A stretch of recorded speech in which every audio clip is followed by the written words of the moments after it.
非常之歡迎大家啦！我哋咧喺呢個6月4號，首次咧喺實體同埋網上咧一齊咧去聚會，準備呢個嘅叫做五旬節嘅日子啦。我哋咧有一個特別嘅安排。咁都喺我哋不如聚會之先啦，我哋都有個禱告啦，將我哋嘅聚會交俾上帝，好唔好？咁一齊禱告。因為上帝，我哋去感恩，我哋可以有實體同網上嘅一齊嘅聚會。我哋都要禱告你，求你親自中間與你同在，你帶領我哋，幫助我哋喺中間咧去明白你嘅心意，亦都喺今日嘅聚會裏邊咧彼此有呢個嘅團契，彼此中間咧可以討論你嘅説話，願榮耀都歸俾你。求你帶領我哋與你同在，奉靠耶穌基督得勝嘅名求，阿門。好，咁今日嗰個嘅特別個主題就係叫做五旬節特別信息啦。有少少嘅流程或者報告俾翻大家先啦。咁大家都關於嗰個入嚟嗰個嘅實體聚會嗰啲嘅防疫咧，就都應該大致上知道噶啦。我哋好感恩啦，即係多謝活石堂呢個地方，我哋去實體嘅使用啦。咁所以大家咧，除咗支持我哋咧，都係支持下活石堂嘅，係啊。咁非常之感謝佢哋嘅將呢個地方去使用。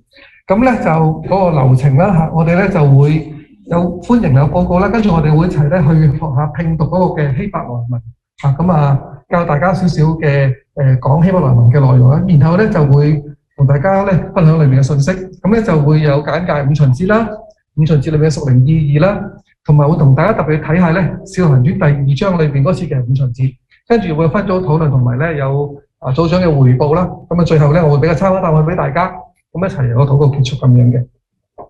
咁我去嗰個版面俾大家睇個五旬節嗰嘅説話先。大家咧幫一幫我咧去試下學下點樣讀好嘛？唔該你。咁咧就我寫咗個拼音喺下邊。OK， 咁樣會清楚啲啊。Shavuot Sameach，咁就係呢個咧五旬節嘅我哋嘅問候語啊。黑代表住節期啦 ，Shavuot 代表住咧五旬節。然後咧 Sameach 就係 happy， 就係開心咁解。咁所以咧基本上咧所有節期你都可以用咩咧？就係用黑 Sameach， 就係節期快樂。咁如果係指明某個節期，譬如今次五旬節咁咧，就係黑 Shavuot Sameach 咁樣啦。咁你試下講一次咯喎，黑 Shavuot Sameach。OK， 咁可以試下同隔離弟兄會講下啦。黑 Shavuot Sameach。唔單止咁簡單啦，學多句啦，好嘛？今日我同大家睇嘅經文，咁呢句咧就好緊要嘅，因為我哋都喺度做緊嘅就係咩咧？《使徒行傳》2章32節，這耶穌，上帝已經使他復活了，我們都是這事的見證人。咁咧就喺《使徒行傳》裏邊嘅，咁就係嗰個馬西亞 Shalachim 嗰個嘅即係書名啦。馬西就係嗰個嘅嗰個嘅行動，佢嘅 X 咁解，嗰個動作。Shalachim 嗰個字代表住咧使徒啊，來自差遣嗰個字。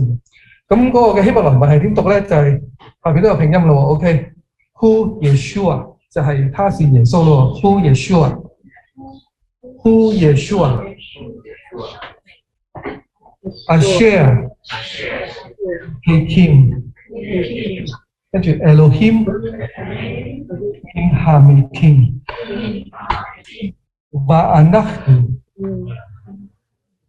Kulanu Eidaf， 咁咧就係講緊 Hu Yeshua 就係講緊這耶穌或者係他是耶穌啦。Asher 咧就代表住佢係點樣咧？就係 Hakim Elohim 就係上帝將佢咧即係升起啊，將佢從死裏邊復活過嚟嘅意思。然後 Min Hametim Min 即係 from 咁解啦，來自從咩裏邊咧？從呢個嘅 Hametim 就係死亡，從死亡裏邊咧將佢提升出嚟。然後最尾嗰句下邊第二嗰句咧就叫 Va'anachnu， 咁就代表住我們啦。咧嗰個叫做 Kulanu 就係我哋每一個咁解啦。然後跟住 Eidaf 咧就係他的見證，即係他的見證人。中文就翻譯做這事嘅見證人咧，其實嗰個係他的咁解啫。咁所以可以講緊嘅係呢件事嘅見證人，或者亦都可以講話係咧係耶穌嘅見證人咁樣嘅。OK， 得唔得？好，咁咧就試下讀一次咯。Hu Yeshua Asher Hakim Elohim Min Hametim Va'anachnu Kulanu Eidaf。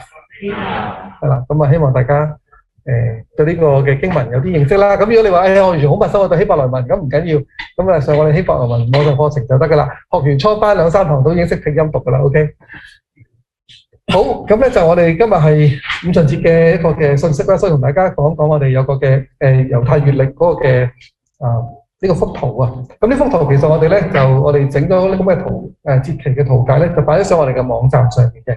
咁亦都咧大家可以去自己下載啦。咁呢度咧，我俾大家見到嘅就係，其實我哋唔係話要去學所有嘅猶太嗰啲嘅儀節啊、月曆啊，所有裏面嘅細節，因為咧好多嘢都我哋學唔晒啦，我哋唔係猶太人啦，又好多嘢未必需要跟住做啦，亦都好多嘅內容未必一定全部係合乎聖經嘅。咁但係裏邊咧好多聖經嘅教導喺嗰啲嘅節期啊、相關嘅耶和華嘅節期咧，就喺呢個嘅猶太嘅月曆裏邊可以揾得到，佢哋咁樣去記載住，有咁嘅去持守嘅。咁所以我哋咧都可以咁樣去理解。咁啊，今日同大家去睇五旬節啦。咁其實五旬節亦都係耶和華嘅節期之一。咁喺呢個圈圈嗰度咧，你見到咧由春季嗰度綠色開始啦，雨節嗰個除酵節，跟住就係初熟節咁樣一路落去，兜咗一個嘅順時針咁咧，咁就係跟去到五旬節，然後吹角節咁就落去，就由呢個嘅春季嘅節期啦，一路去到咧夏季，去到秋季嘅節期。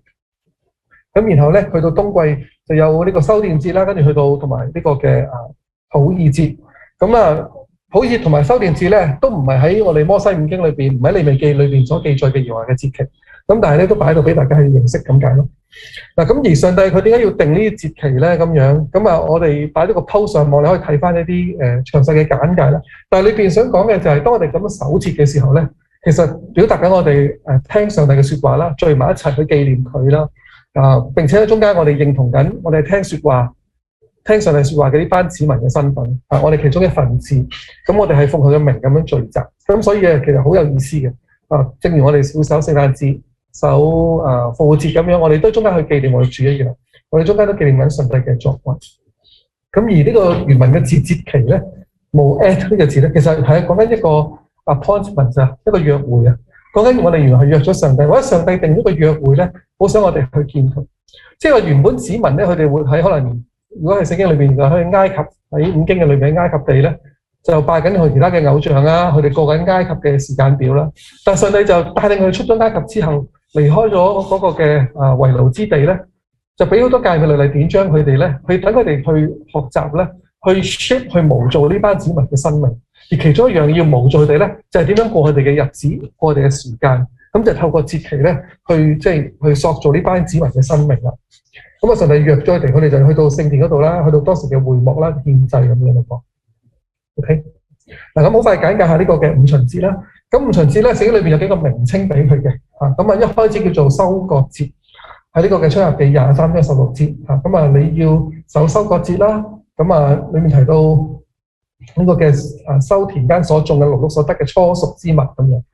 咁跟住去到年底嘅時候咧，要收藏田間所勞碌嘅就守收藏節。咁好似差唔多嘅。咁其實有分別，陣間同大家講呢個收割節咧，嗰個原文講緊佢係一個咧，即係做收割嘅字嚟嘅，真係講緊去 cut 嗰啲嘅農作物嗰啲穀物。咁另外咧，出埃及記34章22節咧，亦就話收割嗰啲初熟麥子啊。咁呢個咁樣嘅麥子其實講緊乜嘢嘅麥子咧？咁其實就係講緊咧收割啲小麥啊。原來咧喺呢個雨節嗰個時間開始就收割大麥啦，喺一年嘅裏邊，跟住收，跟住咧佢哋收到幾時咧？就不停咁收，收完大麥就繼續收小麥。咁所以如果你睇路德記咧，一開頭嘅時候就講緊去收大麥噶嘛，係咪？咁一路去到收到去到五旬節嘅時間咧，就去收完埋呢個小麥啦。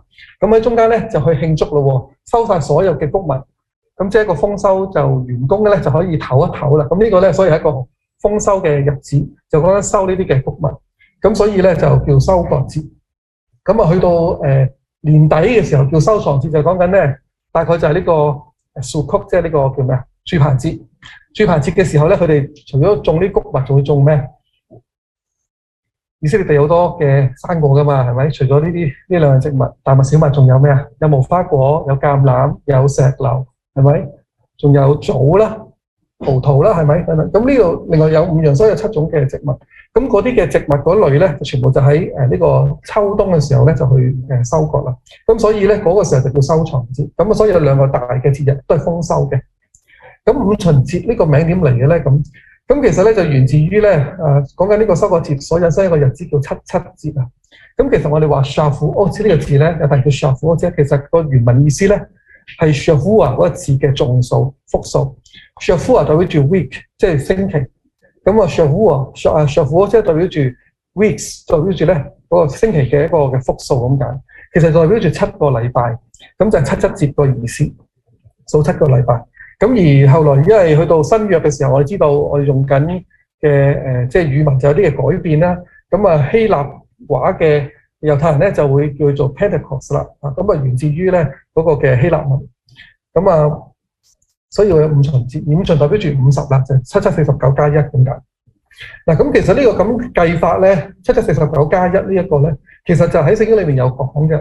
咁喺利未記23章裏面講呢個耶和華嘅節期嗰度咧，好仔細去講點樣計嘅。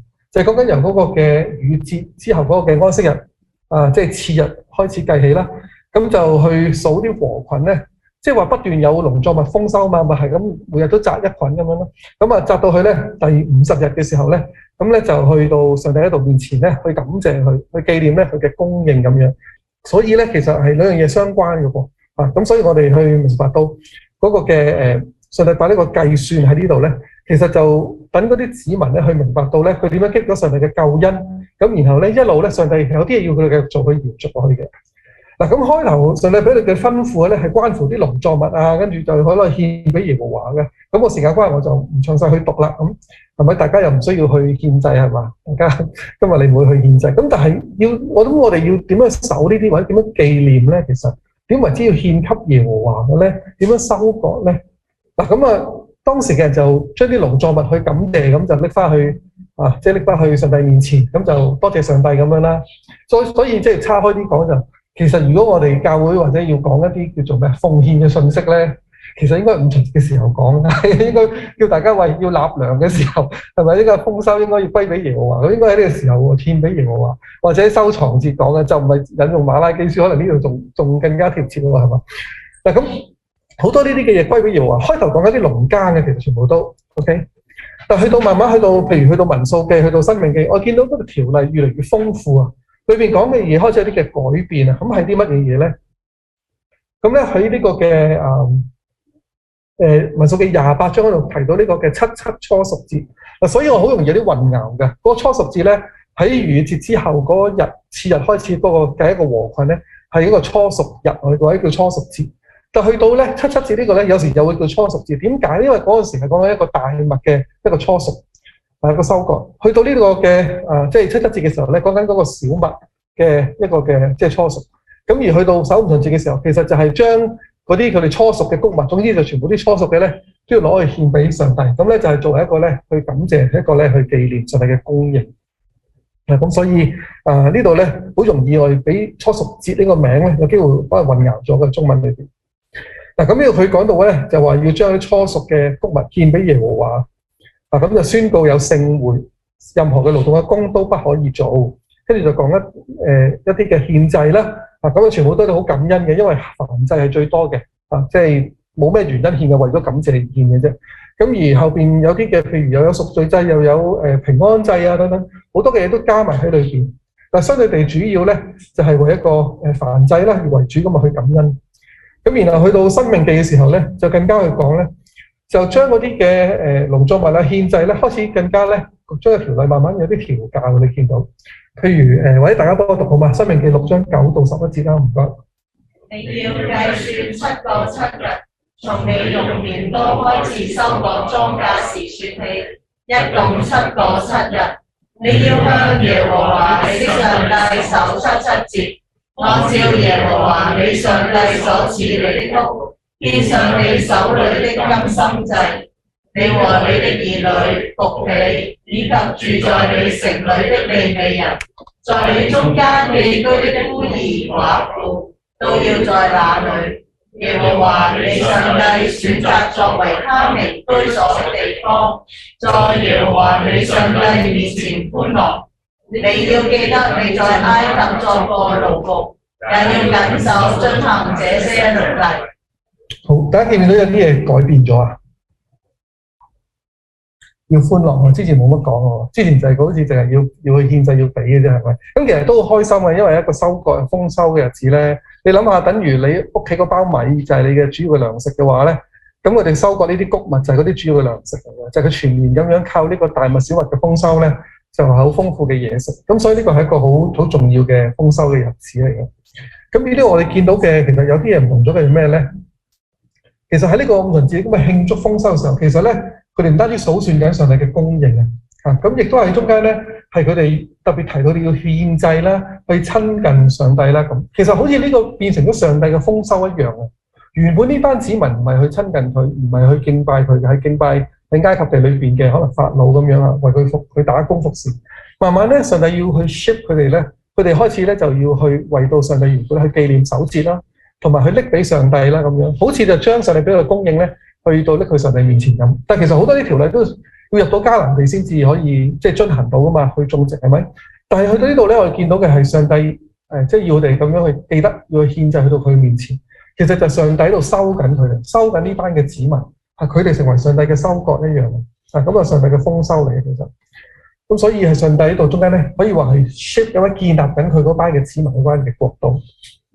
嗱咁啊，好快咁去睇咗呢個嘅五旬節，包括咗有農耕啦，包括咗佢哋要獻祭啦，去到親近神啦。上帝喺中間其實都有呢個收割緊呢班嘅屬佢嘅子民。咁然後睇下咧，咁有咩屬靈意義咧咁？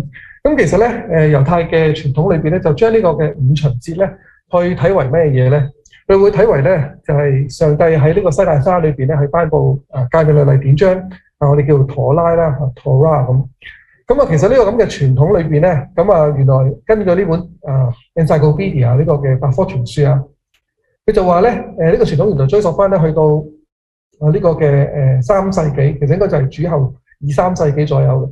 咁啊，喺啲拉比嘅文獻裏邊有咁樣嘅記載。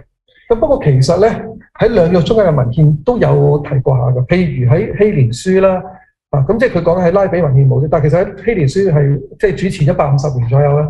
咁係50章1節裏邊特別提到嗰個喺 the days of the Shabbat 就係安息日啦，講緊嗰個嘅眾數複數咁樣。咁所以呢個咧，即係喺個安息嘅複數，其實就代表住可以講緊嗰個嘅即係 Shavuot 呢樣嘢嘅，嗰啲嘅日子啊，就講緊佢哋喺呢個嘅Elim就係以林啦，同埋西奈山嗰度啦，咁樣就係有呢個嘅 Torah 或者呢個嘅 law 咧去俾佢哋。咁所以呢度咧，其實隱約見得到咧，就係其實佢哋有呢個明白，就係喺佢哋離開埃及之後嗰段嘅日子，去到西奈山呢段路裏邊咧，上帝將呢個嘅佢嘅教導去俾佢哋。咁所以我哋可以明白嘅喺出埃及記19章裏邊，當提到佢哋去到西奈山嘅時候咧，嗰度經文特別提到嘅時間係第3個月嘅初一。咁大家應該咧都可能以往都聽過係咪？佢哋由逾越節係幾多號啊？猶太曆係佢哋嘅叫做亞筆月或者尼散月啦，一個正月啦嘅14號晚咁啊殺嘅羊，跟住15號就出發係咪？跟住次日嘅話咧就應該係16號咯喎，正月16。咁一路開始計嘅話咧，佢哋嘅月份咧就陰曆就30日啦，有啲時候會29嘅，但係多數30啦。咁你如果30日咁計，即係話正月有大概15日，加埋第2個月有30日，咁45日係咪？跟住去到呢個嘅第3個月嘅初一啦，咁啊呢個和修版就修正翻呢個嘅解釋就清楚啲嘅，因為和合本講到去到第3個月咧就有啲唔係好清晰嘅其實，咁呢度就清晰翻啦，去到第3個月嘅初一，咁就仲要有3日嘅潔淨啊嘛，講緊，即係所以大概48、49日左右咧，佢哋去到西奈山嘅山腳呢度咧，就去接受上帝嘅誡命律例典章咁所以就係講一個咧五旬節嘅日子咧，猶太人就咁樣就開始紀念呢個係上帝賜下佢嘅説話嘅咁嘅時間。咁中間咧其實仲有好多嘅關於啲雷軍閃電嗰啲嘅過程，陣間我哋可能喺呢個嘅《使徒行傳》裏面都見得到。嗱咁其實猶太嘅傳統咧就唔係單單得一個嘅而家都有好多個。但係咁樣喺古代嘅猶太傳統咧，除咗有拉比嘅傳統我哋話會係法利賽人所流落嚟嘅傳統之外咧，我哋本身新約聖經都係一個猶太傳統嚟嘅，裏邊都好猶太嘅。咁另外仲有第3個傳統係邊個咧？就係撒瑪利亞其他嘅猶太傳統會比較後，但係譬如拉比啦、新約聖經啦，同埋撒瑪利亞嘅傳統。撒瑪利亞係其實係喺呢個亡國被擄嘅時候咧，其實已經有呢班人出現㗎啦嘛。佢哋北國亡國嘅時候，跟住當時亞述帝國混雜咗，又同其他嘅嗰啲嘅民族，於是就有一班我哋叫做混血兒，或者難聽啲就叫雜種咁樣，係咪？咁就係所以佢同猶太人嘅關係就唔係咁好嘅。咁而呢班人咧，佢哋點咧？佢哋一路繼續到今日都仲喺度嘅，繼續又會獻祭個逾越節啊咁樣喎。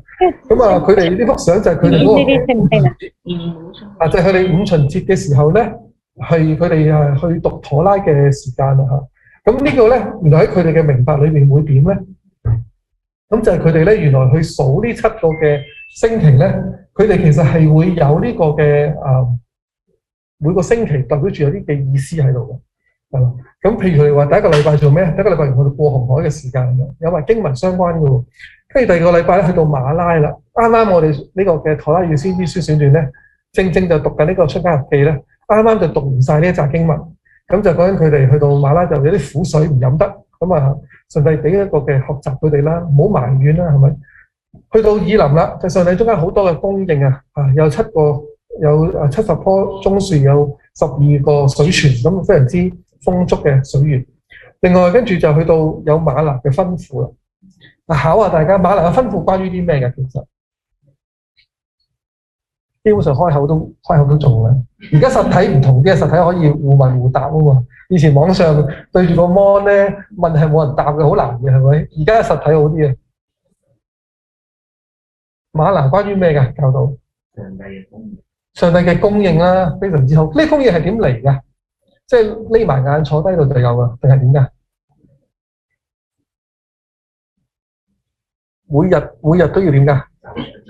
每日都要走出去執㗎，係咪每日都有啊？但係又唔係㗎喎，安息又冇㗎喎。咁安息之前又會有咩啊？有雙份㗎喎，咁得意喎咁即係所有嗰啲嘢係點啊？全部安排都係按住咩啊？係按住上帝嘅吩咐就有得食。你嗰日出去執嘅就有㗎啦，執得多都會隔夜都擺唔到㗎嘛，係咪？但係你安息之前去執咧就 OK 㗎喎 ，expiry day 多1日㗎喎，可以留得到㗎喎咁所以教緊佢哋咩啊？好簡單，就係人活着不是單靠食物，係靠上帝口裏所出嘅話喎，係按住神嘅説話去吩咐咧，你就執到食嚟食㗎啦，好簡單嘅啫，原來就係咁嘅，即係教緊嗰班子民要咁樣去生活，咁然後佢哋喺中間咧再去領受嚟緊喺西乃山嘅誡命律例典章嗱，咁所以一步步咧喺呢7個星期裏邊，其實係教緊佢哋，即係原本如果佢哋唔係跌倒嘅話咧，7個禮拜就成為咗一個好 complete 嘅上帝豐收嘅子民咧。咁就非常之 very good 嘅啦，咁就唔使之後我哋唔使讀咁多經係嘛，都可以開心啲。嗱咁好可惜啦，咁啊去到後來佢哋就跌到啦。嗱，但係 anyway 喺呢度咧，嗰7個禮拜裏邊咧，仲有啲嘅測試，包括咩咧？佢哋去到出入記第17章，佢哋磐石出水擊打嗰度咧，佢哋就埋怨冇水飲啦。跟住仲有咩啊？亞瑪力人嚟攻擊佢哋，摩西喺山上邊就舉手嘅時候咧，咁上次 Ada 帶我哋去睇嗰段經文係咪？就係佢嗰個嘅信心去堅定穩住嘅時候，直到日落，咁於是就得勝啊嘛。所以原來唔係靠約書亞好唔好打噶嘛，原來唔係靠勇武靠力嘅喎，原來係靠摩西上面嗰個嘅堅定佢嗰隻手喎，原來嚇咁啊，教子民一個屬靈嘅功課。你見到好多嘅地方咧，上帝喺度 shape 緊嗰班子民 train 緊佢哋。咁然後啦，去到19章開始就係頭先所講嗰個五旬節嘅時間咧，上帝就開始頒布嗰個嘅十誡。同埋之後落嚟嘅嗰啲嘅誡命律例典章，跟住同佢哋立約咁樣。咁所以咧，我哋見到喺猶太傳統裏面，其實都好清楚見得到嗰個同上帝點樣去頒布佢嘅誡命律例典章嘅關係啦。讓五旬節成為咧上帝嗰個豐收呢班子民，讓我哋成為上帝喜悅嘅合乎心意呢班子民咁嘅情況。咁呢個就喺拉比嘅傳統啦，喺撒瑪利嘅傳統啦，原來都係咁樣去明白嘅。咁所以如果我哋咁樣去睇翻呢啲路線啦，如果用翻一個普遍即係認為嘅傳統嘅路線啦，咁我就將嗰7個禮拜咧個地點就咁樣擺翻出嚟，咁就對應翻呢七個星期裏邊，上帝對翻子民嗰個嘅一路引領，用雲柱火柱引領佢哋啦，同埋去 train 佢哋，去訓練佢哋嘅。咁我哋見到呢個嘅五旬節嗰個嘅整個嘅過程。咁而上帝將呢個妥拉啦即係上帝佢嘅即係律法。佢嘅吩咐咧，要賜俾佢班子民。咁原文嘅字其實講緊教導嘅 Torah 呢個字，咁所以係上帝嘅教導。咁而佢哋要點做咧？咁24章3節，大家幫我讀返，唔該。摩西下山，向百姓陳述耶和華一切的命令和典章，眾百姓齊聲說：耶和華所吩咐的一切，我們都必遵行。OK， 唔該晒。咁就講緊佢哋一齊咧，去本來咧係原來拯救咗之後咧，其實有好多選擇可以走嘅路，但喺呢度上帝就慢慢 shape 佢哋去依靠佢，跟住喺度咧就要佢哋要決定嘅啦。佢哋中間要諗一個立志一樣咧，就係要佢哋要接納上帝嘅俾嘅誡命典章，同上帝立約。凡係耶和華所吩咐嘅咧，我哋都去遵守遵行。咁即係其實佢做咗一個好大決定嘅，即係有啲似今日我哋點咧？我哋今日叫決志信耶穌係咪？跟住我哋原來呢個都好似咧未夠，驚佢唔穩陣係咪？我哋有個洗禮嘅過程，就等佢 make sure 佢呢個嘅相信咧係堅定㗎嘛係嘛？即係好似咁嘅過程裏邊，佢都要去接受上帝掌管佢嘅人生一樣。當時嗰班子民就要接受上帝嗰啲嘅吩咐，佢再唔係喺中間咧活緊自己嘅生命，以上帝為佢哋嘅王喎。咁所以呢一個咧，其實我哋見到係上帝建立佢嘅王國嚟㗎。上帝真係去 confirm 佢作王掌權，咁作王要有班子民聽先得㗎嘛，係咪先？咁嗰班就係邊班？就係呢班以色列民，即係喺當時。咁所以上帝嗰個嘅王權係叫做 establish 咗建立咗出嚟咧，就係透過呢班子民嘅全部都去以承認上帝做我嘅主，我嘅王，係咁樣去建立出嚟。嗱咁所以呢個咁樣嘅明白咧，係讓我哋明白到天國嘅建立係點㗎？天國嘅建立，你見耶穌嚟傳嘅時候咧，耶穌同施洗約翰嚟傳嘅時候，其實耶穌又未釘十字架，佢所傳嘅福音同我哋今日所明白，梗係會好多唔同嘅，係嘛？即係佢點樣傳嘅咧？今日我哋同佢哋所傳嘅好唔同係嘛？因為當時耶穌又未死又未釘十字架，佢又唔係傳自己復活咗，叫你相信佢，佢又唔係叫你悔改跟住相信佢做主，佢冇咁快講呢樣嘢傳，佢講一個天國嘅福音，就係話上帝個主權佢個王權要嚟到啦。你哋呢班人願唔願意接受上帝嘅王權嘅管轄咧？咁就係一個咁嘅生命嘅立志改變嚟嘅，其實。咁所以其實我哋見到嗰個天國嘅福音咧，係咁樣去開始。所以五旬節其實係好正嘅一個節日，係講緊上帝嘅國度要建立，佢要建立佢一班子民。所以係要做決定嘅時間嚟嘅。嗱，咁好快啦喎！咁大概講完出埃及記裏邊猶太傳統所睇嘅五旬節，咁咧就講埋我哋睇埋呢個嘅。即係呢個《使徒行傳》裏邊咯喎，《使徒行傳》裏邊咧，咁就大家都幫我讀好嘛？我溫一溫翻啦，由1章26節1章最尾嗰節一路讀到去第4節先啦，唔該。於是眾人為他們搖籤，搖出馬提亞來，他就和11個使徒同列。五旬節那日到了，他們全都聚集在一起。忽然有響聲從天上下來，好像一陣大風吹過，充滿了他們所坐的整座屋子，又有舌頭如火焰向他們顯現，分開落在他們每個人身上，他們都被聖靈充滿，就按着聖靈所賜的口才，說起別國的話來。OK， 唔該晒。嗱，頭先就明白五旬節係上帝嘅收割、建立佢國度嘅日子嚟嘅。咁我就即係你睇到《使徒行傳》第2章，就要好期待呢個上帝嘅國度應該點樣建立出嚟嘅。嗱，咁第2章第1節講到個五旬節嗰日到啦，咁他們咧，如果睇翻上文咧，所以俾埋1章26節咧，就講緊嗰班嘅12使徒啊，佢哋點樣掣籤將猶大個位份補翻馬提亞之後咧，12使徒聚埋一齊，而喺嗰個時候就我哋都熟悉嘅經文係咪？就係話有嗰個聲響啦，有好似火一樣，有好似舌頭咁嘅火焰淋喺佢哋身上邊，跟住佢哋就俾聖靈充滿咧，就講起一個嘅別國嘅説話嚟咁當時講緊嗰個嘅屋咧，整座屋子咧，我哋成日都會去睇嘅就係講緊一個最後晚餐嘅樓房或者馬可樓啊咁樣。但係其實咧好大機會呢個屋咧，其實就唔係講嗰間一個即係人住嗰啲房子啊。因為如果係嘅話咧，後來講緊有幾千人係咪3000人去自信主咁，你諗下，即係唔係一個小嘅數目嚟嘅。咁所以大概唔係一個咁樣普通嘅地方，而係當時五旬節好多人去到過節嘅時候，個屋代表住個聖殿啊。所以其實係本身呢個字啊，屋嗰個字啊 ，OK，icon 呢個字咧，其實本身代表咗間屋咧，其實都係來自希伯來文 bait 呢個字 house 嗰個字嘅。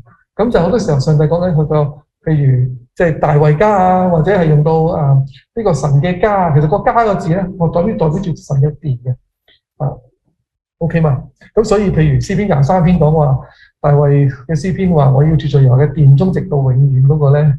大衛嘅時候都未起聖殿，點解會有住在耶和華嘅殿中咧？嗰個殿其實係可以講緊咧神嘅家，咁所以個字咧本身代表住神嘅家啫，可以代表聖殿啦，代表住會幕都可以。咁喺神嘅家裏邊咧，就代表住當時嘅聖殿嘅位置。咁如果動呢幅相去睇，可能會清楚少少啦。喺耶穌時期嗰個嘅聖殿嘅模型嚟嘅。咁你見到咧就係喺呢個嘅聖殿嘅左邊呢度咧，有啲嘅 gate 嘅出入聖殿嘅裏邊，有啲嘅階梯。咁喺度對開有考古裏邊揾到好多嘅浸池啦。咁今日你去到睇嘅時候都見得到嘅。咁就讓我哋看得見咧，好大機會佢哋當時啲人受洗。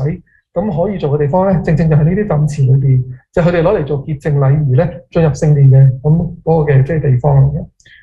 所以要受洗3000人，除咗去海灘之外咧，喺聖殿呢度有好多浸池都係合適。咁跟住經文就講啲咩咧？咁就講緊喺天下好多國家嚟到，有啲虔誠嘅叫做猶太人啊，住喺耶路撒冷。咁呢個原因係因為咩咧？頭先冇講嘅就係五旬節。係3大節期之一咧，咁就係上帝嘅子民咧，亦都會去到耶路撒冷裏邊咧，去守節啦，去獻祭啦。呢個咧都係聖經嘅吩咐嚟。咁而當時佢哋咧就聽到啲聲響，聽到啲門徒竟然能夠講到佢哋嘅鄉下話咧，就感到好納悶啊嘛。翻譯就叫做，其實就唔係納悶，我哋納悶覺得好似好冇癮係嘛。納悶其實講緊佢哋好莫名其妙，佢哋好迷惑點解會咁嘅咧？好奇怪覺得。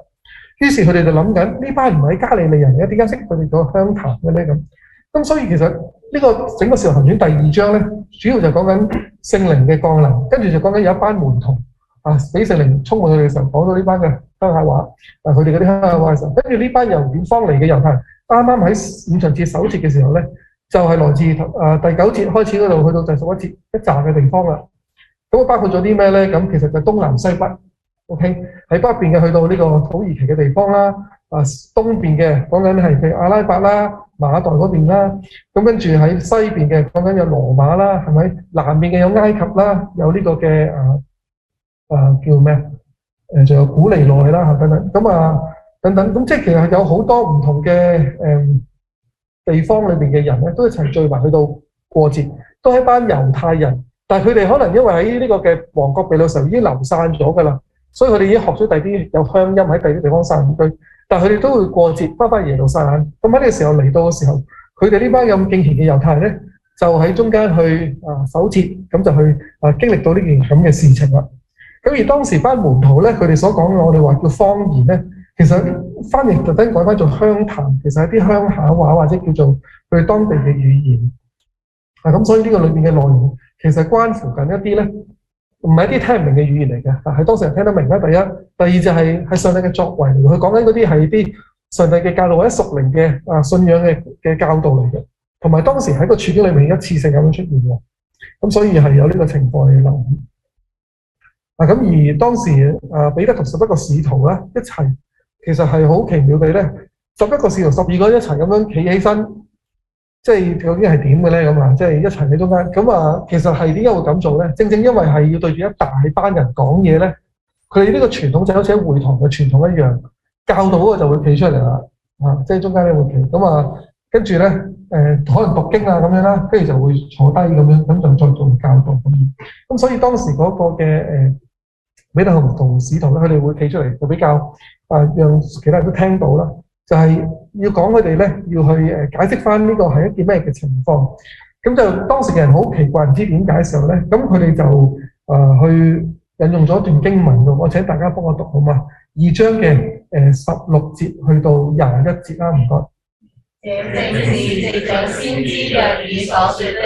上帝說：近後的日子，我要將我的靈澆灌凡血肉之軀的，你們的兒女要說預言。你們的少年要見異象，你們的老人要做異夢。在那些日子，我要把我的靈澆灌，甚至給我的僕人和婢女，他們要說預言。在天上，我要顯出奇事；在地下，我要顯出神蹟，有血，有火，有煙霧。太陽要變為黑暗，月亮要變為血。這都在主大而光榮的日子未到以前，那時凡求告主名的都必得救。OK， 唔該晒。嗱，咁呢度就講緊彼得就企出嚟就大聲高聲講，就要聽呢段嘅説話啦。咁嗰時係朝早9點，所以就唔係飲醉酒啦。咁啊，引用先知約珥所講嘅説話。咁要問下大家，點解要引用約珥書咧？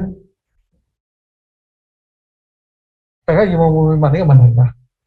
聖經咁多卷唔引啲我哋最唔熟嗰啲先知書咁啊？點解要引咧？咁樣點解咧？好緊要，好關鍵喎。咁約珥書關於咩㗎？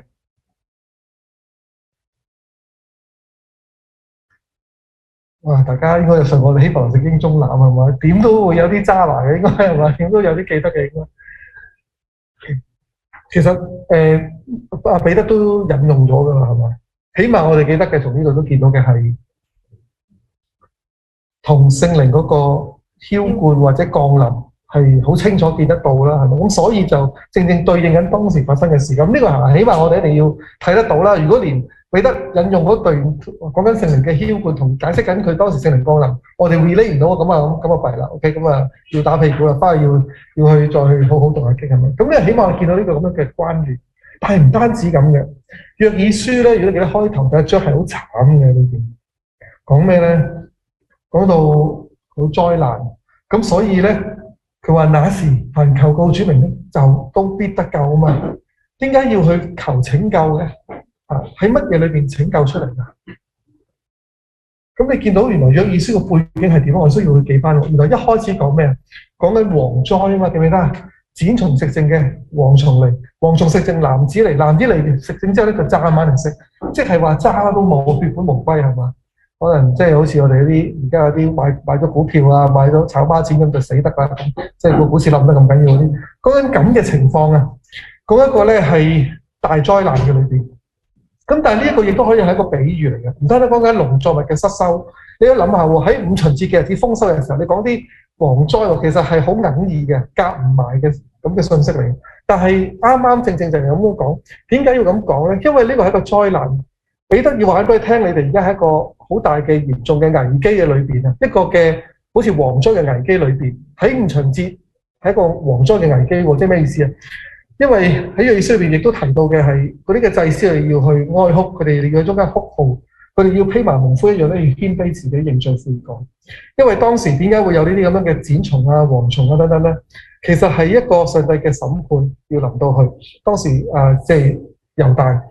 咁而呢一個咁樣嘅可以甚至一個比喻添㗎，唔單單係講緊咧喺農作物上面嘅失收，可能真係咁發生。但另一方面嘅，甚至咧有拉比佢哋會睇咧，呢個咧其實係講緊。有4個嘅國家，4種嘅唔同嘅蝗蟲，代表住巴比倫滅咗佢哋啦，跟住有波斯、希臘同埋有羅馬帝國。講緊有4個嘅帝國，中間咧要去審判，或者中間咧去懲罰嗰時嘅猶太人。咁所以講緊一個，就係當然拉比咁樣一個嘅提議嘅解釋。但我哋見到嘅當時一個災難，就係講緊猶太人，佢哋當時咧係被上帝審判，而佢哋嗰啲嘅祭司自己都自身不保，都搞唔掂，佢哋都要悲哀。咁所以咧，先至又出現咗個咁嘅情況，就佢哋需要咧求上帝嘅呼求嘅拯救。喺嗰個蝗災，喺嗰個面臨好多帝國嘅攻擊嘅裏邊，佢哋需要被拯救。咁正正因為佢哋嘅即係做得唔好嘅地方啦，咁啊，而上帝要佢哋拯救係要佢哋點咧咁？第2章27節咧，約珥書咁講，佢話：你們必知道我是在以色列中，又知道我是耶和華，你們的上帝，沒有別的。咁就講緊咧，冇第二個上帝啦，得一個咧就係耶和華佢自己嘅。咁所以咧，讓嗰班嘅即係約珥書嘅即係裏邊嘅聽眾咧，知道咧，佢哋要去悔改，去承認翻咧，淨係得呢個嘅耶和華一個係佢嘅神。嗱，咁所以講緊佢哋要咁樣好專心咁樣嘅要去敬拜。嗱，咁我哋去到呢個《使徒行傳》裏邊，我哋就會明白到好重要嘅信息嘅。對於當時嚟講，點解？因為嗰個咁樣嘅聖靈嘅澆灌啊、降臨呢個咁嘅情況咧，其實正正佢哋要呼求拯救嘅時間啊！拯救啲乜嘢嘢咧？咁即係佢哋喺嗰個宗教裏邊，佢哋出咗問題嘅。咁而當時即係約珥書嘅情況就係佢哋嘅宗教都出咗問題，咁所以佢哋會審判。咁而家咧就同嗰班《使徒行傳》裏邊嗰班嘅人講啦。佢哋嘅宗教都出咗問題，所以需要咩啊？喺審判裏面需要有拯救。咁所以其實彼得係指出咗佢哋嘅危機，佢哋嗰個問題喺宗教上面離開咗上帝，好似約珥書嘅情況。咁而家咧個出路喺邊度咧？正正就係你見到有人俾上帝嘅靈去澆灌喎。咁呢個咁嘅情況咧，就印證緊呢個嘅約珥書嘅情況出現啦。而當時正正就係話喺呢個時候你要求告上帝嘅拯救要嚟到啊！咁就佢哋見得到嘅就係咩咧？上帝其實如果得一個嘅話，佢唔係企喺聖殿裏邊，而係喺呢班嘅使徒嘅中間喎。即係上帝企咗呢班使徒嘅裏邊，係即係肯定緊佢哋所做嘅事情。咁所以佢哋所講嘅信息，佢所傳緊耶穌嘅復活咧，係喺呢件事件上邊咧見到上帝嘅印證喺度。咁所以佢哋要揀啊！你繼續係喺個宗教腐敗嘅聖殿裏邊咁樣嘅去過你哋嘅信仰生活啦，定係你見到呢班使徒佢哋而家有上帝嘅同在嘅時候，你去揀佢哋嘅信息。其實所以約珥書一個好關鍵嘅信息，要嗰班人喺個危機裏邊去揀嘅。如果唔係，你哋就冇得救噶啦。佢講緊呢樣嘢嘅，喺個蝗災裏邊啊。咁所以係咁嘅時候咧，佢哋喺中間咧就去立志去即係去繼續聽彼得嘅教導，跟住就悔改。咁而彼得咧就喺聖靈嘅引導裏邊啦嚇，咁佢就好醒喎，引用咗兩篇詩篇喎。一篇就係大家知唔知啊？引用咗兩篇，記唔記得啊？16篇非常之好，點解啊？因為咧裏面提到very good 係啦，就係個靈魂會喺陰間，聖者不見朽啊！講緊嗰個復活嗰個嘅情況啊，就係講緊用呢個咁樣嘅詩篇16篇裏邊嗰個靈魂會留喺陰間，去表達緊咧耶穌基督嗰個會復活啊嘛。咁就用呢樣嘢啦，跟住仲會再引用嘅。咁而佢亦都會講嘅就係話，其實大衛都死咗啦，嗱、那、嗰個夢仲喺度添。咁即係如果你係耶路撒冷，今日你都會喺傳統裏邊啦，見到佢哋有嗰個大衛嘅一個塔，裏邊有佢個墓喺度。啲人係仲會喺度祈禱嘅，而家都仲會咁樣，咁所以到而家就好似一個見證一樣。咁啊喺聖殿山西南邊好近，頭先講啲階梯嗰度。咁而呢個我哋見到嘅就係繼續經文落去嘅，就講緊彼得引用詩篇110篇裏邊第1節啦，講緊耶穌基督佢被升起去到上帝嘅右邊。咁其實一個好重要嘅信息，講緊將佢復活咗之後，唔單止咁，仲賜俾佢有權柄嘅。等佢嚟到將來有個審判嘅權柄。而呢個講到咧2章3到3節就係話，佢既被高舉在上帝嘅右邊，又從父受了所應許嘅聖靈，就把你們所看見所聽見的澆灌下來。即係話耶穌基督復活咗之後，係佢去做呢一切，等你哋今日經歷到呢個睇到呢件聖靈降臨嘅事件啊，得唔得？咁所以咧去到跟住再引用落去，去到引用完詩篇110篇，跟住就講。以色列家要全部都確實知道，就係你哋所釘嗰個十字架上面嘅耶穌咧，已經係上帝已經立咗佢為主為基督了嚇。咁啊，所以咧眾人就聽呢啲説話就覺得扎心。即係同一段嘅經文啦，你今日去教會裏邊講道或者分享查經咧，你講完冇人扎心嘅，我相信。即係大家講住去可能食飯飲茶就可能會係咪？即係，但係你要扎心喎，點解會咁啊？就係因為佢哋咧聽到嗰個約珥書嘅信息咧，係一個咁大嘅災難。喺蝗災嘅裏邊，講緊佢哋嘅情況，而佢哋需要去回轉悔改啊！咁嗰個出路喺邊咧？就係上帝澆灌佢嘅靈喺呢班嘅子民中間。咁呢個係一個印記，代表住上帝嘅同在喺呢度。咁所以佢哋要去聽呢班使徒嘅説話，而佢哋所講嘅就係耶穌已經從死裏復活，為主為基督了。咁所以佢哋就明白嗱。所以我哋要明嘅就係其實佢哋根本明白咩為之主嘅觀念，已經明白咩為之基督嘅觀念。今日係我哋外邦信徒唔明嘅啫，係我哋都仲要去查下字典啊！了解下咩叫彌賽亞啦，等等，係佢哋其實一路都明㗎啦。根本上，天台上帝揀嘅嗰位，上帝要代表佢嘅嗰位嘅，好清楚嘅，佢哋會知道。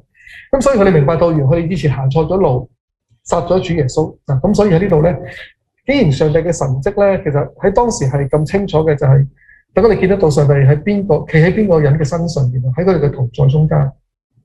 嗱咁跟住咧，經文繼續去講就佢哋。勸勉佢哋啦，講緊彼得勸佢哋，仲並且為佢哋救佢哋離開呢個彎曲悖謬嘅世代。其實呢度引用緊一次經文㗎，喺《申命記》32章第5節，請大家幫我讀啦，唔該。正彎曲的世代，向他行了大壞的事，因着他們的弊病，不再是他的兒女。OK， 唔該晒。嗱咁呢度咧講緊。如果佢哋繼續唔離開嘅話咧，就點咧？就喺一個彎曲悖謬嘅世代。呢個咁點嘅世代就話，你再唔係上帝嘅兒女啊，你唔喺神裏邊嘅子民裏面有份啊。佢講緊咁嘅情況，咁所以彼得係好緊張佢哋，或者係主耶穌緊張佢哋，所以都特登澆灌聖靈喺呢個時候咁甚至咧，特登要同呢班敬虔嘅猶太人去講説話，等佢哋回轉悔改。咁所以佢哋嘅責心咧可以係因為係耶穌基督嘅差遣聖靈降臨喺呢個時候咁樣去做呢啲嘅嘢。咁並且中間咧係等佢哋可以悔改啦，離開當時嗰個聖殿為中心嘅宗教嘅敗壞。咁就好似約珥書裏邊嗰個情況要去悔改。咁而跟住最後經文就講咩咧？咁我讀俾大家聽喎。於是領受他話的人都受了洗，那天門徒約添了3000人，他們都專注於使徒的教導和彼此的團契、發餅和禱告。眾人都心存敬畏，使徒們又行了許多奇事神蹟，信的人都聚在一處，凡物公用。跟住講我哋又賣田產又食，咁佢哋好委身嘅。你見到嚇，今日點解我哋講完呢篇道咁可能又見弟兄姊妹會咁委身嘅咧？又係點解？因為當時又會嘅咧。咁正因為佢哋有某啲嘅元素喺其中，我陣間俾大家討論下。請以至到上帝嘅國度大大擴展，佢哋會好委身嘅。嗱，咁呢度要提嘅就係咩咧？就係門徒咧約添了3000人嚇，仲係約3000嘅啫嚇。咁點解我哋要記載約3000咧？咁就交俾大家討論啦。咁就係根據咧呢個嘅《使徒行傳》第2章，咁你要諗一諗喎，建立天國需要啲乜嘢嘅關鍵嘅元素咧？同埋點解作者要提3000人咧？3000有冇咩特別嘅意思咧？咁樣咁咧就交俾大家咧喺呢度，我哋好似以往咁啦，新地方可能都要即係適應下嘛。Anyway， 咁將時間交俾大家咧試下討論啦。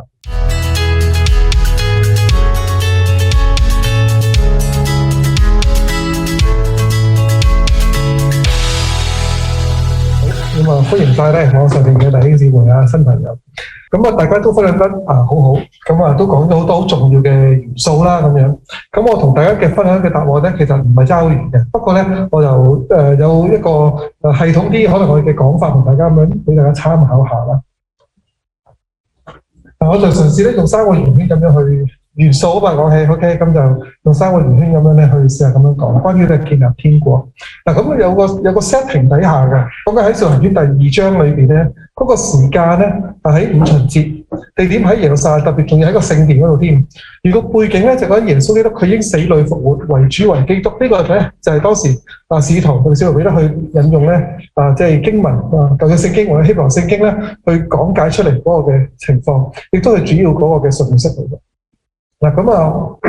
好重要嘅係咩咧？聖靈嘅降臨啦，有聖靈嘅元素，佢嘅工作喺其中，係咪？跟住嘅就係使徒佢哋講方言，即係話喺中間呢個印證就係上帝佢企喺佢哋嘅中間嘅喎，佢俾你讓人去看得見咧聖靈嗰個好實在嗰個嘅出現喺佢哋中間嘅嗰個嘅工作，同埋佢哋嘅教導。咁亦都緊要嘅就係咩咧？就係當時有一班好敬虔啊、好虔誠嘅猶太人喺中間去出現啊。OK， 咁所以喺中間嘅時候，其實係呢幾樣嘢都好重要嘅。咁而聖靈嘅工作佢降臨，唔單止要令佢哋講方言，其實呢度感動引導佢哋咧，點樣去分享乜嘢嘅經文啦？點解會識得講約珥書啦？呢個我相信都係聖靈喺中間佢嘅工作嚟嘅。即係等阿彼得去感動佢，即係講詩篇嗰度咁樣去引用去講解關於主耶穌嘅死裏復活為主為基督咯。另外就係聖靈亦都感動緊嗰班嘅猶太人嘅噃。係咪？咁佢哋中間都要聽到咧，都要有感動先會回轉悔改，係咪？咁呢個都係嗰個嘅好關鍵。咁而另外嘅係啲咩咧？就係對聖經嘅說話啊！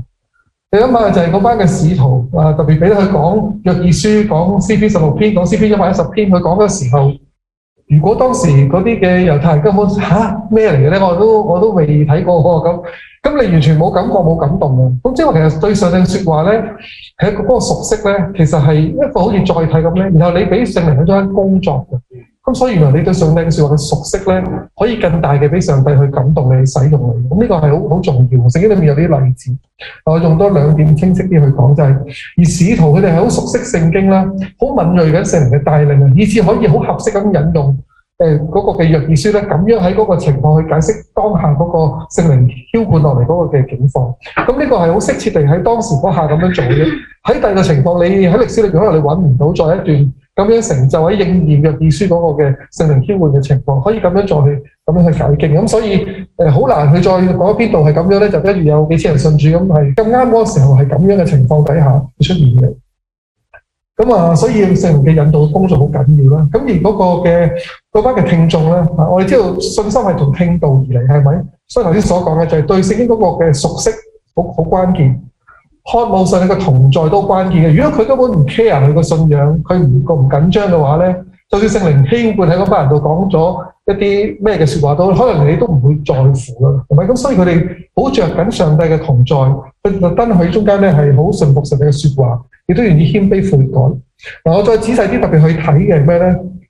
就係睇呢班有敬虔嘅猶太人，因為我哋做唔到聖靈嗰部分，我哋都做唔到使徒嗰部分，基本上係咪？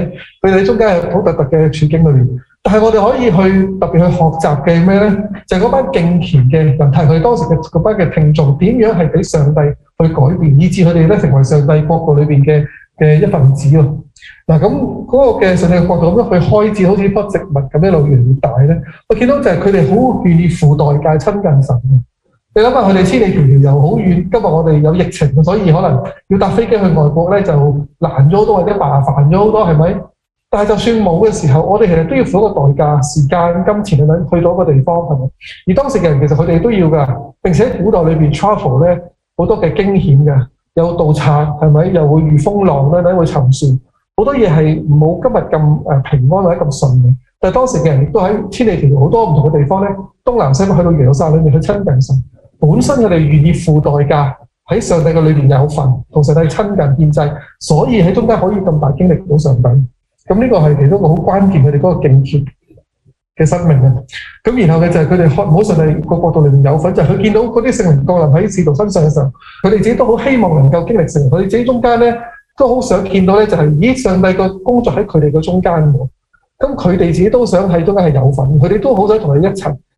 經歷上帝嘅同在嘅，既然佢哋咁想去親近上帝嘅時候，咁所以佢哋對上帝嘅渴慕咧，佢哋信服使徒嘅教導咧，佢哋好熟悉聖經，亦都願意俾上帝嘅説話去改變。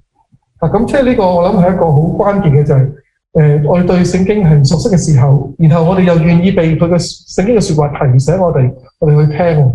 咁所以呢個幾個元素其實係嗰班嘅人對上帝嘅渴慕同埋敬虔咧。其實呢個係好重要嘅，就好似猶太人佢哋一個嘅傳統去講，就係話上帝創造咗全世界嘅一切，唯獨有一樣嘢佢冇創造嘅，就係咩咧？就係人對上帝嘅敬畏。佢將呢樣嘢嘅自由嘅選擇俾咗人自己去選擇，你係咪去敬畏佢？咁所以呢個係好關鍵一樣嘢，就係我哋點樣成為上帝國度嘅一員咧？咁就呢班嘅敬虔嘅猶太人。佢哋係因為佢哋嘅敬虔，以致佢哋好開放，好願意被聖靈感動改變。咁加上當時使徒喺中間嘅工作教導嗰段嘅經文嘅時候，就令到佢哋可以咁樣去好似 click 咗咁樣，咁就順服，咁就悔改。咁所以呢個係好多樣嘅因素㗎。咁所以今日我哋做咁開個報道會，你講翻呢段咧，好難嘅，係咪？冇辦法叫啲人信主嘅。我諗暈低都似係嘛，同我哋嗰啲嘅姨媽姑姐啊、親朋戚友去講呢啲嘅裏邊嗰啲嘅舊約嘅書卷。咁但係因為當時使徒就係就住佢哋對聖經嘅熟悉，而喺中間咧，佢讓佢哋明白到佢哋個危機嘅出現。今日有時候我哋都會講個危機出現就係你死咗之後會去邊啊？等等呢啲係咪？咁等嗰啲人咧去諗，然後跟住中間咧就覺得都需要有永生盼望係咪？咁就於是會決志信主等等。有類似平衡嘅地方嘅，但係當時嘅人係因為佢哋嗰個對上帝嘅渴慕同敬虔咯。其實福音係咁樣擴展嘅，所以如果我哋嘅生命咧，讓身邊嘅人都看得見上帝嘅敬虔。而呢個人點解佢咁好似好神心咁喎？但係佢又對人又好好啊，又好敬虔，好愛上帝啊，又愛身邊嘅人啊，對人好好嘅時候，咁人哋係會奇怪，好好奇，好似當時嘅人咁莫名其妙，點解聖靈會喺呢個人嘅生命裏邊工作會係咁嘅咁？當然佢講唔到呢啲説話啦，佢唔會話佢解釋唔到呢個聖靈嘅工作，但係佢會好奇妙，佢會好用經文所講就叫納悶啊，即係佢好莫名其妙，好好奇，係咁樣去開始嘅。咁所以我一方面係敬虔嘅猶太人，亦都係嗰班信徒、嗰班使徒咧，佢哋嗰個對上帝話語嘅熟悉，同埋佢哋嗰個俾神嗰個嘅使用嘅時候咧，其實係可以達至到咧，係好多人喺中間咧經歷到呢個聖靈嘅工作。咁而呢個係我諗係一個好關鍵嘅元素啦嚇。咁喺嗰三大元素下，即係使徒啦、聖靈嘅工作啦，同埋呢班敬虔嘅信眾裏邊咧。咁敬虔嘅信眾就係我諗我哋係好值得去參考。咁所以我好簡單咧用三個元素主要係講緊。咁而喺呢個《使徒行傳》嘅第2章裏面所提到嘅，講緊嗰個嘅門徒約添了3000人，咁有冇啲咩嘅目的？點解作者要咁記載呢個數目咧？咁樣，因為咧，如果你睇揾3000人咧，其實聖經裏面都有10處8處有嘅。喺舊約聖經裏面都有好多地方，咁大部分都唔係咁好嘅例子嚟嘅。OK， 包括咗頭先大家所講嘅金牛犢事件。但係如果講話係大約嘅話，大約3000咧都唔講咁實嘅話咧，就淨係得呢個嘅金牛犢事件咧喺呢個嘅出埃及記32章裏面提及到。嗱，咁裏邊佢講啲咩咧？咁啊，或者大家都幫我讀呢幾節好嘛？1到9節啦，唔該。百姓見摩西遲遲不下山，就聚集到亞倫那裏，對他說：起來，為我們做神明，在我們前面引路，因為領我們出埃及地的那個摩西，我們不知道他遭遇了什麼事。亞倫對他們說：你們去摘下你們妻子兒女以上的金環，拿來給我。眾百姓就摘下他們以上的金環，拿來給亞倫。亞倫從他們手裏接過來，用拇指扶抱他，把他鑄成一頭牛犢。就說：以色列啊，這是領你出埃及地的神明。亞倫看見，就在牛犢面前築壇。亞倫宣告說：明日要向耶和華守節。次日早晨，百姓起來獻燔祭和平安祭，就坐下吃喝，起來玩樂。耶和華吩咐摩西：下去吧，因為你從埃及領上來的百姓已經敗壞了，他們這麼快偏離了我所吩咐的道，為自己鑄了一頭牛犢，向他跪拜，向他獻祭，說：以色列啊，這就是領你出埃及地的神明。耶和華對摩西說：我看這百姓，看啊，他們真是硬着頸項的百姓。係㗎。咁我知道後來就死咗3000人喺呢個事件裏邊啦。咁啊，但係上帝點樣描述呢班嘅百姓啊？我哋係頑梗背，或者叫硬着頸項，即係嗰種硬頸，唔肯聽上帝嘅話。其實呢班人係已經經歷咗喺出埃及嘅拯救啦，然後經歷咗喺西奈山嘅事件上面，就係嗰個上帝頒布誡命律例典章，佢哋咧都係應承凡耶和華所吩咐嘅，我都必遵行，一個咁樣嘅立志嘅決定。佢哋本來就係加入喺上帝嘅國度嘅一個嘅成員嚟嘅。咁但係咧喺呢度我哋見到嘅就係佢哋有啲嘅情況出現嘅就係咩咧？頭先大家都講咗嘅就係講緊佢哋嗰種唔肯悔改係嘛？佢哋犯咗咩錯唔肯悔改啊？其實佢哋都係敬拜耶和華嚇，拜偶像。佢哋其實係佢哋話佢哋拜耶和華，但係卻係咧唔用上帝所吩咐嘅，不可為自己雕刻偶像嘅情況，反而真係就唔聽上帝嘅講法，就去整咗個金牛犢，跟住中間就要用翻晒啲儀式咧，就係獻燔祭啦、平安祭啦，係嚇，即係好開心。咁就佢哋中間咧，你見到其實佢哋依然講緊自己拜緊耶和華嘅，佢依然係拜緊上帝，但係佢哋係唔係用緊上帝所要嘅方式咯？佢哋喺中間冇聽上帝嘅吩咐，而係用一個佢哋名號或者叫做掛起個名叫掛敬拜耶和華，但係全所要做嘅事情咧，第一節開始已經講緊就係話，因為摩西遲遲未落山，我哋就唔好理啦，我哋自己揾嘢搞啦，咁即係自己去諗下自己嘅信仰想點就點做咯。跟住咧第6節就話我哋吃喝起來玩樂，其實講緊佢哋嗰種好為咗要咧佢個信仰去滿足到自己嘅喜歡或者歡樂。跟住去到第9節就上帝話佢哋係硬頸，佢哋唔肯聽人講嘅。咁即係佢哋好堅持住一啲嘢，佢哋堅持住要為自己有滿足喜樂嘅一班嘅百姓，係咪？佢哋個信仰個掛起個名就係佢哋敬拜上帝，但其實係為咗自己滿足，為咗自己享樂，為咗自己咧喺呢個即係佢哋要走嘅路上面咧，可以點樣令自己覺得開心。所以你見到佢哋嗰個嘅信仰咧，係一個咁樣嘅離開上帝嘅説話嘅教導嘅咁樣嘅情況。咁喺神嘅國度裏邊出現咗呢個咁嘅情況。咁而我哋見到嘅就係其實你見頭先幅相好大隻咁咧，咁嗰個即係一啲嘅圖片咁樣顯示。但係一個考古出嚟咧，喺最左手邊嘅同左手右手邊嗰幅相啊，最右手邊嗰幅相咧，就喺以色列博物館裏邊嗰個即係牛犢揾出嚟。咁其實係好細隻，可以喺度擺喺手上面嘅。咁就係佢哋。即係攞出嚟嗰啲耳環，以前啲耳環可能好細細粒，咁樣用埋都係得咁大隻嘅就擺喺度嘅，即係咁多以色列文喎，你諗下，咁就細細隻咁喺個罌裏邊，咁就原來係咁細隻咁去跪拜，佢哋總之就喺個眼球個眼目一定要揾啲嘢做個焦點啦，咁就為咗要敬拜，就話係敬拜上帝，但係其實實際上佢生命裏邊咧佢流嘅每一個嘅血啊，每個細胞所喐到嘅，其實冇一樣嘢係想話聽緊上帝嘅吩咐，佢哋都係諗住為咗自己。咁所以喺咁嘅時候，摩西落咗山嘅時候，佢哋放肆係咪快速而話嘅，就企喺佢一邊嘅時候咧，竟然當時係點啊？得利未人企喺佢一邊嘅，咁就因為摩西亞倫都係利未支派啦，可以咁樣去想像。咁然後當時咧係喺呢件事件裏邊，最尾可能都有人會企出嚟嘅，咁但係中間佢哋就要去自己殺自己嘅兄弟鄰舍。你見到好似好殘忍咁，或者會殺自己嘅兄弟姊妹鄰舍親人，但係原來呢度話俾佢聽，佢哋喺中間唔肯聽上帝嘅吩咐，佢哋本來係應承咗做上帝嘅子民，但係去到嘅情況就係、其實上帝講咩我唔係好 care 嘅，最要我開心我滿足咁嘅情況。咁於是嗰班人就咁就死咗，而當時係約有3000人，都係用約有3000人咁嘅字眼。咁所以就咁嘅緣故咧，可以我諗用猶太嘅解經就可以做個 link up 喺一個咁嘅 phrase 裏邊。咁而喺中間我哋見到嘅係咩咧？出入嘅講緊建立上帝國度嘅過程啦，係咪？咁而大約有3000人係硬着頸項唔肯悔改，於是就喺個神嘅國裏邊咧被剔除咗啊！咁而家《使徒行傳》所講緊嘅有3000人咁加入去，係佢哋補咗去個神嘅國度裏邊啊！所以我哋見到嗰個上帝嘅國度係想有啲咩人喺裏邊啊？佢會剔走啲咩人，會加入啲咩人啊？你見得到嘅就係佢剔走嗰啲咧，就係追求緊為自己滿足，好似拜金牛犢嘅人咁嘅情況就會被剔走咯。但係如果你係立志，我想過極虔嘅生活，我想為上帝擺上，我想行上帝嘅吩咐嘅人咧，甚至將嗰啲人加入去上帝嘅國度裏邊有份。咁你見到金牛犢嘅事件同呢個嘅使徒行傳做咗個咁嘅3000人嘅對比。OK 嘛？咁所以有個嘅總結俾大家，今日同大家分享五旬節。咁關於收割係咪？頭先我哋開始提嘅時候係關乎咧，唔單止係子民喺農間嘅收割，亦都講緊咧慢慢去睇成為咧佢哋去親近神獻祭嘅時候咧，成為上帝收割呢班子民建立上帝嘅國度。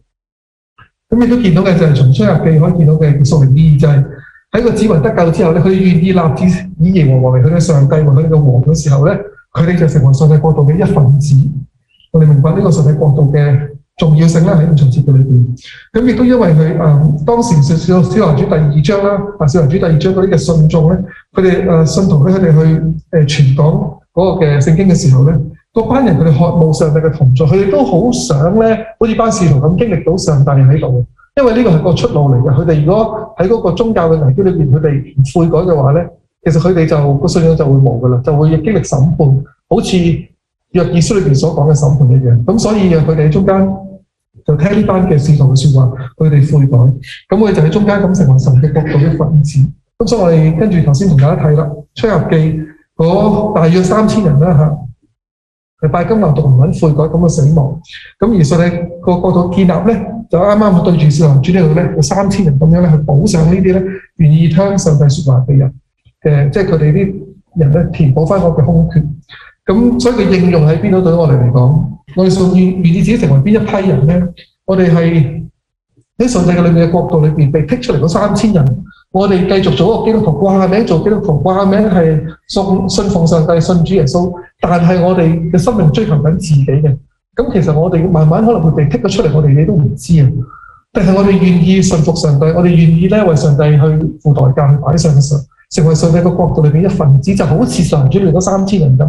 佢哋咁敬虔嘅，佢為咗要去親近神，然後去喺神嘅説話上面好熟悉，跟住上帝提醒佢哋嘅時候，有神嘅僕人一講嗰啲佢哋要悔改嘅經文時，佢哋明白到嘅時候，就願意悔改啦。咁所以我哋會點樣選擇咧？咁原來好視乎就係我哋唔係個名銜，我哋掛住一個咩嘅係咪基督徒呢個名銜，而我哋嘅生命係咪活緊一個咧？以上帝為中心，好想順服聽佢嘅吩咐，好渴望為佢去擺上咁嘅生命。咁我哋就係上帝嘅一員，喺個國度裏面一份子咯。OK 嘛？就係咁同大家去分享五旬節啊！咁希望上帝都收割到我哋嘅生命啦。咁一齊有個嘅禱告結束。希望上帝我哋咧去多謝你自己話嘅提醒。五旬節係一個昔日，你叫子民佢哋要守嘅節日。就係上帝你喺中間叫到子民佢哋經歷一個農間嘅豐收，亦都係上帝你嘅豐收嘅日子。上帝知道我哋嘅生命裏邊，其實就算係經歷咗個救恩嘅時候，我哋或多或少有時都好多時候為咗自己啦，我哋好想為自己咧有更好嘅人生、更好嘅生活等等。我哋好多時候咧都將你咧冇擺喺生命嘅首位。但係然而主耶穌佢嘅教導，你嚟到嘅教導就係話俾我哋聽，先求你嘅國、你嘅義，其實終身都加給你們。主就願意我哋都去將你嘅話語去即係唔單止係記得，並且去進行出嚟嘅時候，我哋嘅生命喺中間係被你看為咧嗰啲補上喺神嘅國度裏邊嘅人，而唔係被剔除嘅人。所以主就求你幫助我哋記得五旬節呢個咁樣嘅節日喺中間咧，提醒我哋成為你國度裏邊嘅一員。我哋多謝你剛才嘅帶領，禱告交託，奉靠耶穌基督得勝嘅名求，阿們。